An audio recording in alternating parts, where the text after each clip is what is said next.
191. சென்ற பாடல் மெல்லியலே என்று முடிந்தது. இந்த பாடல் மெல்லிய என்று ஆரம்பிக்கிறது.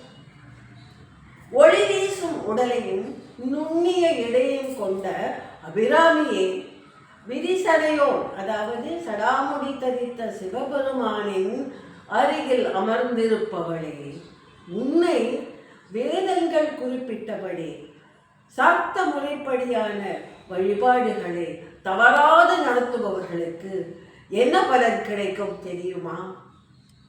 வாத்தியங்கள் மேளதாளங்கள் முழங்க அவை முன்னே செல்ல வெள்ளை யானை மீது ஏறி பவனி வரும் இந்திரலோக பதவி கிடைக்கும் என்கிறார் அபிராம பட்டர்.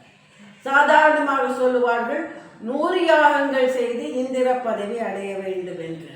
ஆனால் பட்டர் சொல்லுகிறார், அடியவர்கள் சாக்த முறைப்படி அவற்றில் குறிப்பிட்டுள்ள வழிபாட்டு நெறிமுறைப்படி தவறாமல் அபிராமியை வழிபட்டு வந்தால் இந்திர பதவியும் கிடைக்கும் அவர்களுக்கு என்று உறுதியாக சொல்லுகிறார்.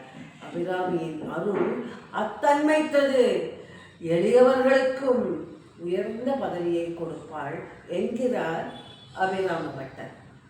உயர் அரசு பதவி பெற இப்பாடலை பாட வேண்டும் என்று சொல்வார்கள்.